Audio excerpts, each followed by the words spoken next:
Have no fear, Big Brother is here. Off. It might be a surprise to some, but fighting bad guys might be the easiest thing you could do compared to this. What's harder, you ask, than fighting dudes like Orsted, being a Nissan, or a replacement? Dada? There's nothing more frustrating than a child that's in her own head. People forget that our children are literally the future, and it's up to us grown folks to not let them turn dark.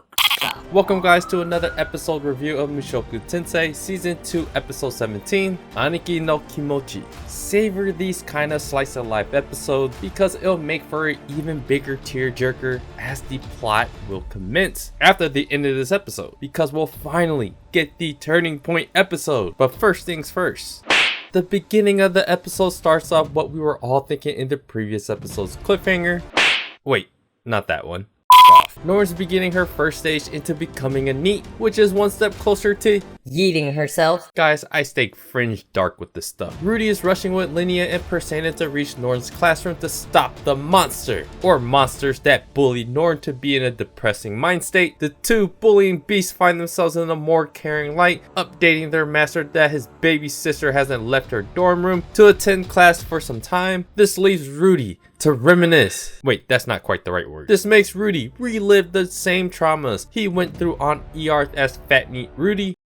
Right on cue from what we can conclude from the previous episode, we can already see the story clearly aligning the similarities between what we know and are assumed to know about Norn's position and what we do know about Rudy's past self. At least you're not fat, Norn. Just below average. Rudy reaches Norn's classroom and opens the door with the look of a beaten down face like real Paul's. Linnea and Persona scarily wait behind their boss's frustration as to what is about to occur. It is clear that Norn is missing from class and Rudy's bottling everything inside to keep his composure before angry Doranuma explodes from within. Rudy interrupts class like, "Doranuma is sensei now, bitches. Class is now in discussion." Or more like, class interrogation is now in session. Which of you little bastards, little bullies, that have been putting down my poor little not number one Imoto? On the outside, Rudy's trying his best to be nice about it, but on the inside, Nii-chan might just bully the bully. Rudy comes to the conclusion that Norn's behavior of shutting herself in, being a recluse, sheltering and isolating herself in her room is due to her being bullied. Rudy asks for the person that's been doing the bullying to step forward. The great Doranuma will not kill children, but Nii-chan might. Was it you, Beast Monster? That was kind of prejudiced. Was it you, the one that looks like he gets bullied too? Or was it you, dear?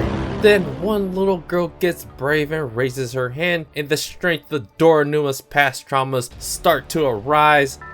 However, what this little girl had to say was absolutely shocking. It seemed like it was worse than worse. Norn got angry because she got compared to Rudy. This guy.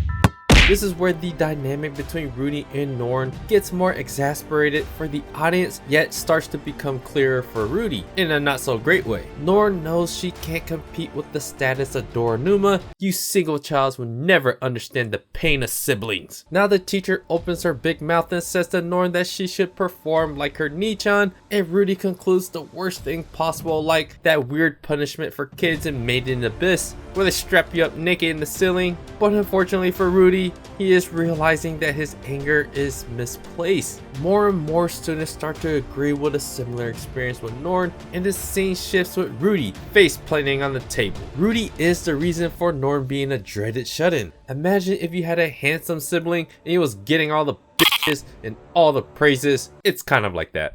This is what I love about Slice of Life in these kind of episodes. You get to dive deeper into that character development. You get to bring out the relatability out of these characters, and you get a feel for what their position is. Who doesn't have a sibling they don't like? That's where sibling rivalry comes from, right? Things are now flipped for Rudy, or passed down. Rudy became the thing he never had in his life on Earth, and now he represents that, with Norn taking his position as the shut-in. It's quite the conflicting dynamic shift for Rudy, as we'll see further on in the episode, who Aniki is referring to in the title of the episode. Rudy really is the one person that can relate to Norn, but how will he get through to her? Sylvie comes in to cheer Rudy up with Linnea and Prasanna. They were the ones that told Rudy about Norn being missing. They even told him that he had the Dornuma balls to do such a thing, to stick up for his number 2 Imoto. Let's be real here, with the hierarchy of siblings that you like, Norn is clearly number 2. Just like Zanaba becoming a good guy and one of the best homies ever, we are now giving Linnea and Prasanna a thumbs up for character developing past their use of pervy jokes. Rudy is in a major dilemma as the number 2 sibling is stuck inside a room. He is the cause, but he can't just force her to change her mind. If he leaves her alone, it can only get worse for her. I mean, that is the whole reason behind his logic of letting Norn live on her own at the dorm. Rudy stumbles into the hallway as he slowly starts to morph between his fat, neat ER form and his struggling Dada? Real Paul struggles. Prasanna, Linnea, and Sylvie chase after him in the hallway because we don't let our friends down. Especially main characters like Zanaba, Cliff and Alina, Lise, and Julie. It's now Linnea and Prasanna's time to continue developing. Linnea tells Rudy exactly what Zanaba told Rudy. Homies for life, yeah? The squad of elf from the lineage of cursed horrors, beasts, and humans put together a plan to invade Norn's shut-in time. It skips ahead to nighttime and Operation Say Number 2 Imoto commences. Princess Ariel calls for a speech that will gather all the students out of the dorm to listen to her greatness, while Rudy tries to not be a Nichan, but an Aniki. While Norn is the only one left in the dorm, Rudy will try to invade her space and try to exercise both their traumas. Yes, both. Sylvie brings up an off-scene moment where she couldn't get through to Norn earlier, and Rudy comforts her for her failure. These are really great wifey qualities, by the way. I shouldn't give Sylvie so much shit. Linnea and Prasanna are ready for action as their plan commences to sneak Rudy into the girls-only dorm, which would sound really bad out of context. Is it an appropriate time to use a drug joke here when it comes to young girls? Linnea sneaks in Rudy through a window into the girls' dorm room like a creep. He hides inside a cart of laundry? Oh boy, that's kind of bad out of context too. Prasanna does an oopsies and gives the thumbs up to Linnea as Master Dornuma stays hidden until he gets out to proceed to Norm's dorm room at the end of the hallway. It's now or never. Knock knock. Off. Like I mentioned earlier, and how the hook of the episode of what kind of character development we'll see from Rudy, as much as it is important for Norn's character to not go into the deep end, it's important for fat neat Rudy to face his own trauma at the same time. The episode does a good job shifting back and forth and melting the quality of the characters together to show how similar to each other they are. Yeah, this is where in anime and just writing in general, what is the kind of artistic representation they're going for. And of course, they're all siblings. They all have qualities from each other, from Real Paul, from their siblings, and from past experiences. It's kind of cool to see all those things kind of melt together as everyone tries to find a resolution. Rudy enters Norn's room, and that artistic representation of past traumas, like voices are used to transition into a flashback. Rudy relive his earth trauma when Aniki tried to talk some sense into his blubber. As much as it is important to have Norn represent past Rudy, it is important to acknowledge the ones that tried to help you when you were down, and that person was his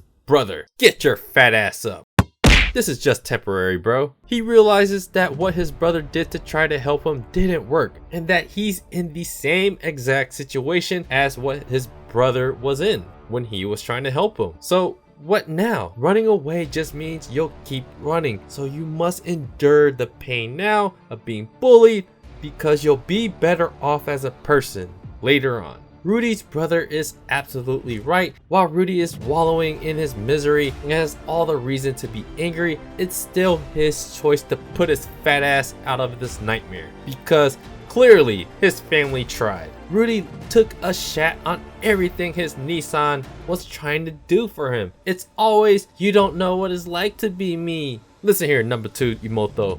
I had it worse. So at this point of the episode, it does a good job to show what the dilemma is and what their situations are like. Rudy is Norn. Norn is in Rudy's past situation. The dilemma here becomes what all his family members and friends tried to do for him on his past life, they couldn't get through to him. So now Rudy understands that he's in that same position. So how the hell is he, the person that never gets bullied, that everyone else looks up to, how will he help someone that is literally like his past life? When someone goes through situations like this, especially kids, the isolation and not understanding things in the short term is real, like real. It's really hard for people, no matter how old you are, to see the big picture, especially if you just can't see it or not want to see it. This puts together the dynamic between someone that does have the right head on their shoulders, like an Aisha, who doesn't get Norn. Remember, Aisha thinks Norn isn't trying hard enough. When you are dumber than someone else, it's really hard for the smartest person in the room to really get you. It's really hard for Norn to explain to Aisha how it feels to be subpar to those around you. Raise your hand if you're Norn.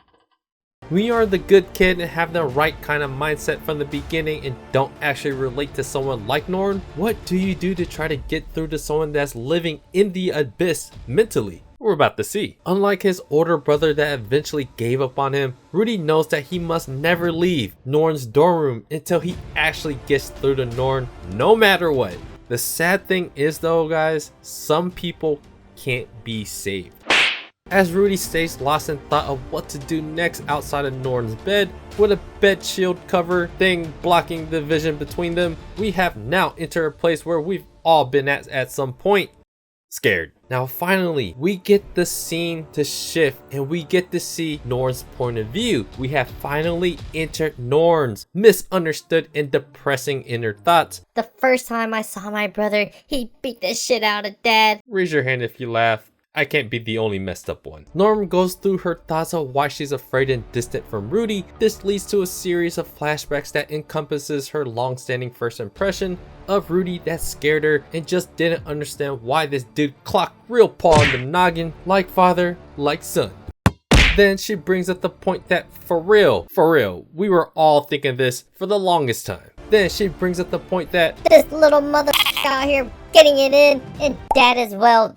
Dad. Real Paul doing all this stuff for our family and to save mom, and this bastard is trying to start his own replacement family with fake green-haired Sophie. In Norn's head, she's too scared to upset the not so great first impression of Doronuma. She's scared, including all the traits that makes her self-conscious, like being weak, below average, being constantly compared to the amazing Doronuma. She's afraid that she'll get kicked out of the house and that she'll just get in Doronuma's way. It's these kind of misunderstandings in itself, like getting in the way. It's a whole trope in itself. It's such a childish way to see things, but it happens in reality. And that's what's great about this episode and this exact situation. Then the regrettable decision that we all saw coming from kilos away. This dumbass Rudy let the one child that needed him the most to get her way, and on her way to isolation it was. Even Norn was completely flabbergasted that he didn't get mad at her or cared for her. Norn thinks that she is just in Rudy's way, just as Rudy thinks that she just needs her own space. Rudy, how old is she, dog? Once again though, girls saying things that they don't actually mean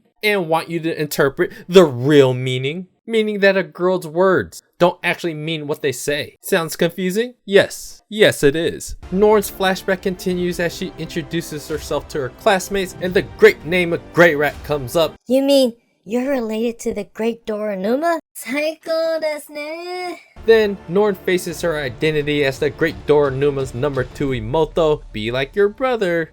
Off. No one gives a crap about Norn except Rudy, Aisha, and literally everyone else. These damn kids, man, they can't communicate anything. Get off your phones and tell your family members that you love them. Oh crap, penny thieves. I understand my brother, alright. Alright, I don't. Wait, why is Dad defending him after he got beat up by him? Kids, man, kids. Real Paul tells Norn that Rudy has been through a lot as well, as she tells him that she hates Rudy. However, maybe I'll take the Michael Jordan meme back, as Norn starts to realize maybe she ain't seeing things correctly. with Rudy sitting outside her bed and Norn beginning to realize more and more that she's way better than fat, neat ER Rudy. Now she gets in her head about what to do next, and then she thinks, how did real Paul make up with Rudy? Wait a minute. A hug, Norn. A damn hug. Norn isn't quite there yet as she continues to think how she's all alone as the darkness overtakes her.